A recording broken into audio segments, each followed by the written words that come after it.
Hi there, welcome back to the Lisa Nichols Show, where I share the tools with you that we all want, need, and desire to achieve the life that we want to live, to have the experiences we want to have, to tell the stories that we want to be able to tell.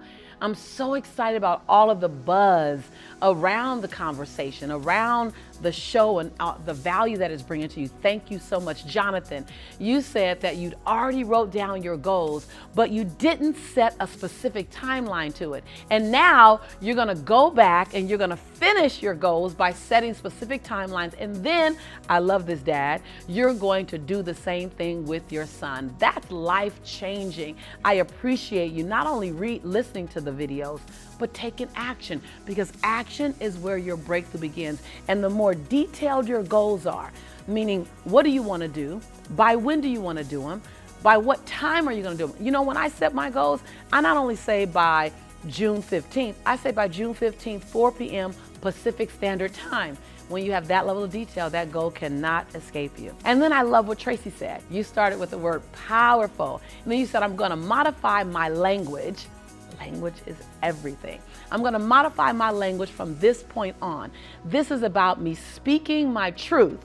Get this, me speaking my truth with a gentle tongue. My God, Tracy, when I learned that I can speak my truth, good, bad, happy, sad, right, or anything in between, it's just a matter of how I do it.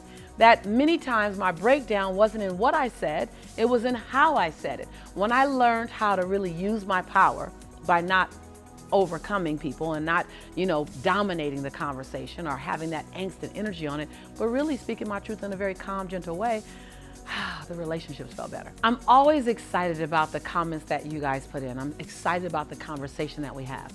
And I'm even more excited now about discussing accountability and the power of it.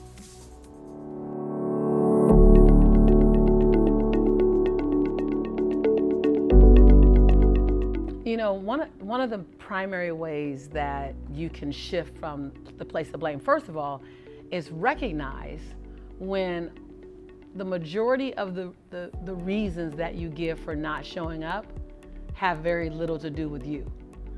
Then you have to recognize first that you're really blaming others or blaming circumstance. I've heard it so much from my students. My job, I'm not happy because of my job. No, you're not happy because of your choices. Now your choice could be the job that you choose to work at, but the moment you're in blame, you're relinquishing all of your power to that person, that situation, that job, whatever that you've given them the power to manage your joy, to determine your joy. That's a sobering reality, by the way. Oh, I can't be happy because my kids don't. Well, don't give everybody your power. Don't give anyone your power. Because when you give someone else your power, it's like you're in the passenger seat of your own life, in the car called your life, hoping that whoever that person is, whoever that entity is, hoping that they don't drive you into a wall. And giving them the blame, the power. When you slide into the driver's seat, that's what accountability looks like. And when you move from blame to accountability and you begin to own every single result, your life right now, okay, this might be a little sober, it might sting a little bit, but I'm your sister friend in the journey. You know I love you. But your life experience right now, as beautiful as it is, or as uncomfortable as it is a direct result of all of your choices. Your financial situation, your bank account balance is a result of your choices. No one's doing it to you. I know it's hard because you start feeling like something's happening to me. It actually isn't. We might have to step back and orchestrate it differently, hold yourself accountable at a higher level, get an accountability community, people who are not scared of you to help hold you accountable. But when you look at every single thing in your life, your relationship, your health, your finances, your peace of mind, it's a result. The way it is today is a result of your past choices. Your current life experience is a result of all your previous choices. And if you want to make an amazing life in the future, then make those choices now, because that's going to impact the quality of your future. It's like this amazing puzzle that's so simple, not simple.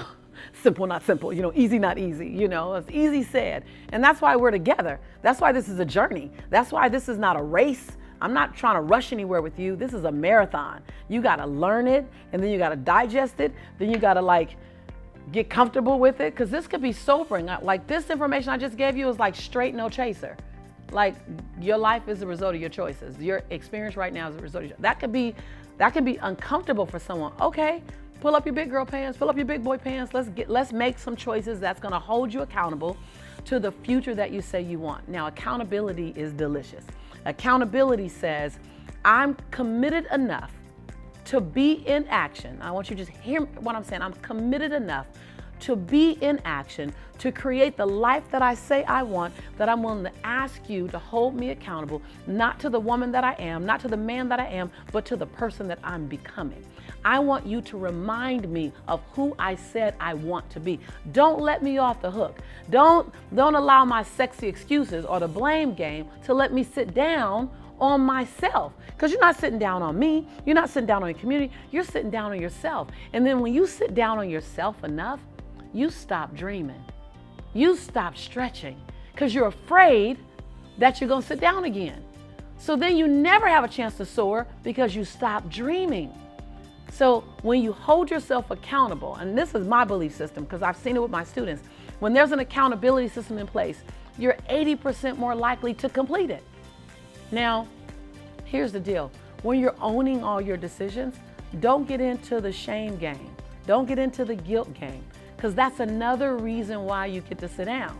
Because then you put on the gloves and start going, I shoulda, I woulda, I coulda. No, you made the best decisions you had based on what you knew in that moment. I'll say it again.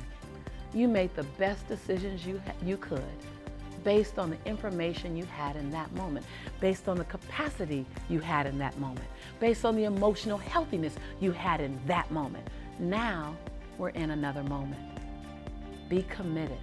Be committed. Be so radical for your outcome and your joy that you're willing to introduce accountability into your life. That's a game changer. Remember, this is not just a monologue, and it's not your ordinary show. This is a dialogue. I'd love to hear from you. I'd love to read your comments. I'd love to read your mindset. How are you going to shift from any form of blame that you might not even know you were in and take more accountability? What in your life do you know I need to own more and I need to ask other people to hold me accountable for? I want to hear what that is. Leave me a comment below.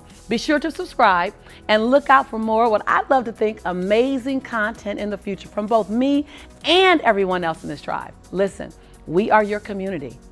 This is your home. I am your sister in prosperity and in possibility. And when I say I believe in you and I love you, it's because it's true, and I do. See you soon.